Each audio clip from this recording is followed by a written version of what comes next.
Welcome everyone to Citizens First Bank's third Sip and Learn. My name is Heather Farwell, Senior Vice President of Financial Services. And I'm Ann West, the Retail Banking Officer. And we'd like to thank you all for spending your time with us tonight. We want you to think of Citizens First Bank as your partners in protection.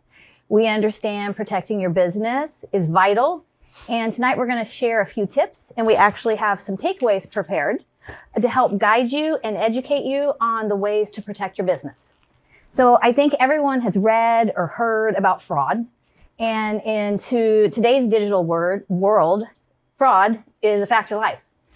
Would it surprise anyone to know that business fraud and consumer fraud have many similarities? Fraudsters, or you can call them scammers, they use some of the same tactics to help engage and gain access to your business operations. Fraudsters, they deploy malware or viruses via email. They can deploy it on your website or on your social media page. The most common is called business email compromise. And we're going to share with you how business email compromises in a real world situation. So as an example, fraudsters are going to deploy malware. And they are going to use it and pretend to be a vendor. So they're going to contact you on the phone or an email, and they're going to say something like, you have a past due payment.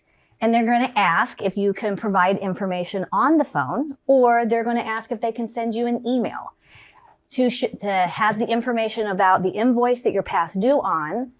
And they're going to ask you maybe to make a payment on a portal on their website. And when you enter your payment details, or if you click on that link, you have accidentally given them access to your personal information. Some of the tactics they use, they're going to apply pressure, and they're going to make you think that it's imperative that you make that payment fast. They're going to say things like to avoid late fees or to not have an impact on your relationship with them as a vendor.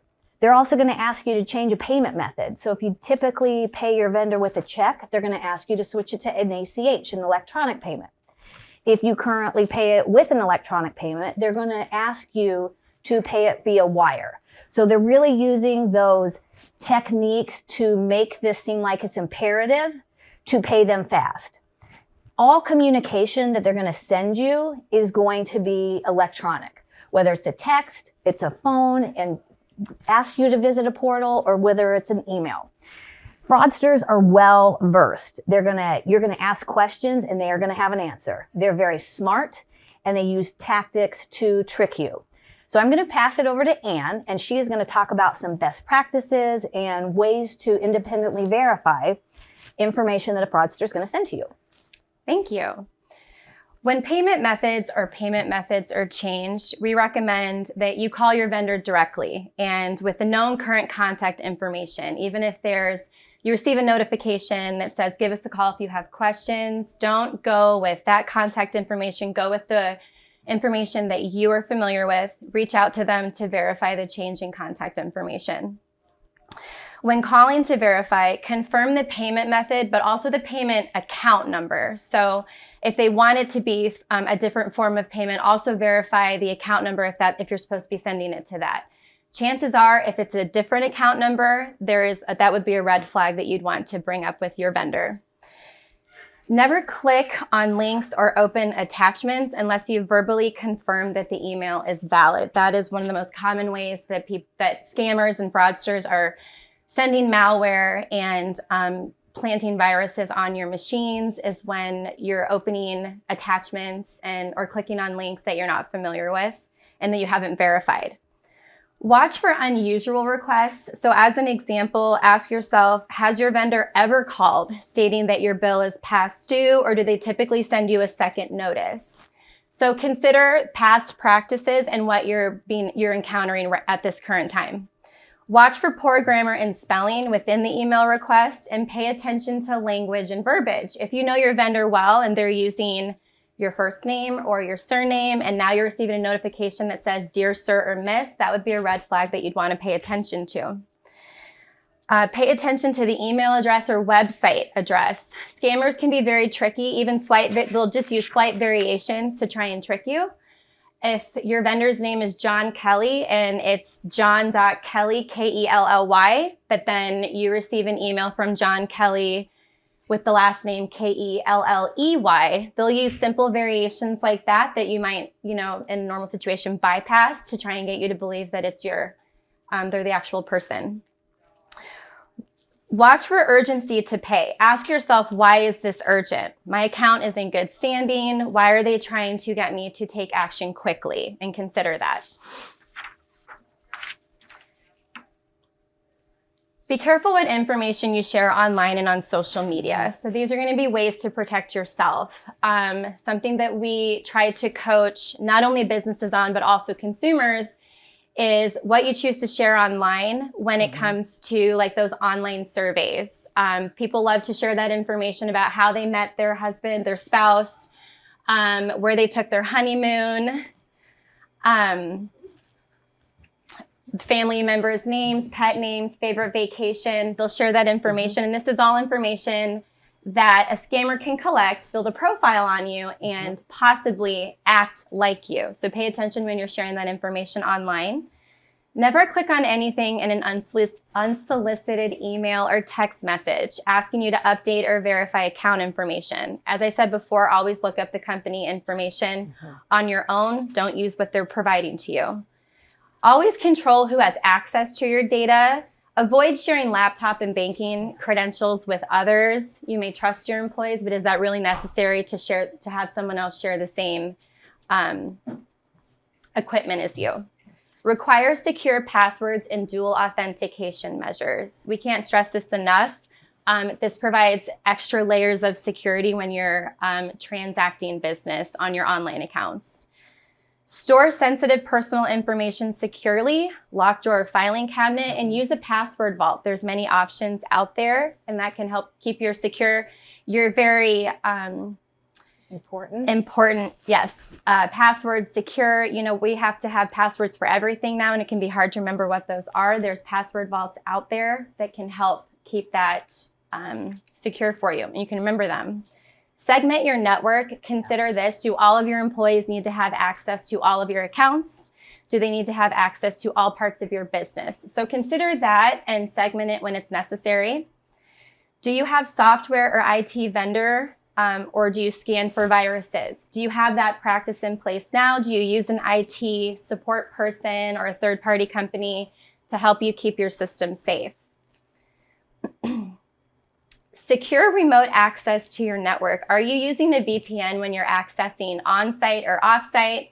If you're logging in through VPN, do not do that through a public network.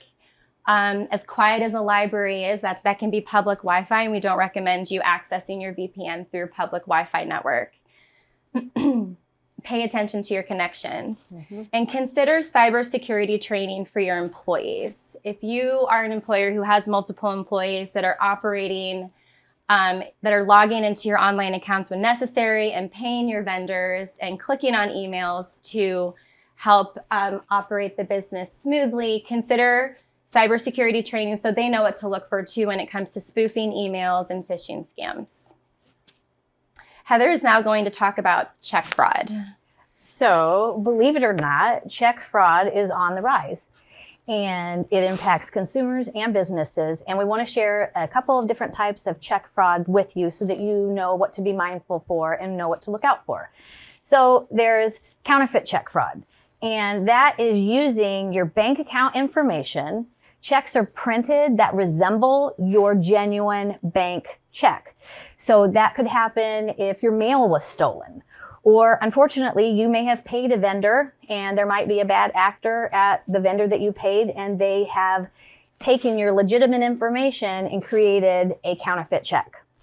Altered check is also a type of check fraud, and that is when checks are altered by the fraudsters after you've legitimately written it out to someone, and they use a technique called washing, which is basically erasing the information, and they enter new information, which is typically the payee and the amount. And the last one, it's not as typical, but is it important to talk about it, is forged check fraud. That's when blank checks are typically stolen and the owner's signatures has been forged. This really is not as common, but a good tip would be is ask your bank after you order checks if the checks can be delivered to them. And then you can pick them up from your financial institution. So a lot of financial institutions offer various types of check fraud. Citizens First Bank happens to offer for our businesses something called Positive Pay. And we really think it's a must for our businesses because it helps checks that are presented at the teller line if they're coming in to cash them, or it's utilized through digital banking where you're going to go in and you as the business owner are going to be able to compare saying, yep, that is a legitimate check that I wrote, it's fine, or oh no, that is not something. And then you call your trusty financial service banker at Citizens First Bank and we will help you through that process. So if we don't have any questions, or do we have any questions? Like I said, we're happy to talk afterwards, but we only went over a couple types of fraud. We have packages here that get into more details.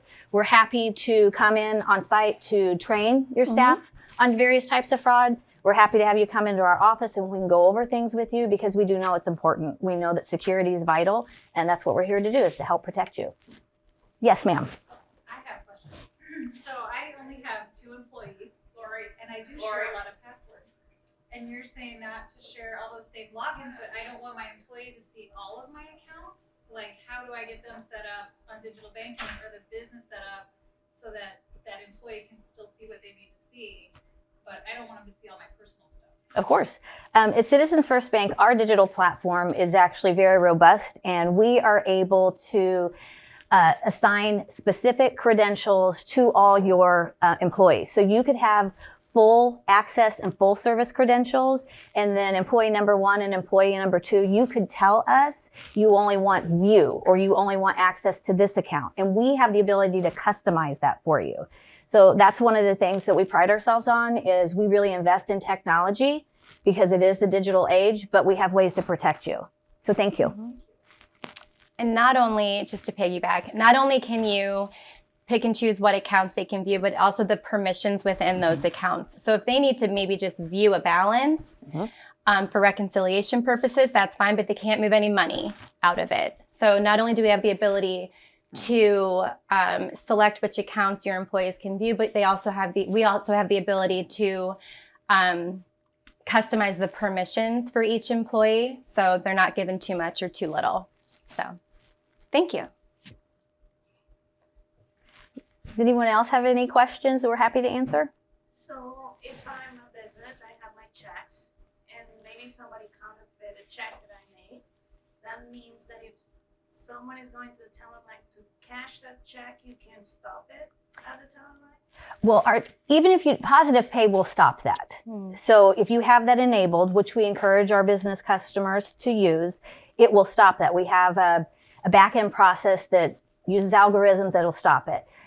If you don't have Positive Pay, security is mindful to us. So we have trained our frontline staff, our tellers, on what to look for fraudulent checks. And because we build the relationships with our customers, they actually know who usually comes in and cashes checks, who your employees are, who's making those deposits. So security is just as important to us at Citizens First Bank as it is to you. So we have a lot of processes set up to protect you. That's why we like to call you our partners in protection. Anyone else? Well, Ann and I would like to thank everyone for joining us tonight, and please come visit us because we're happy to help and explain this further.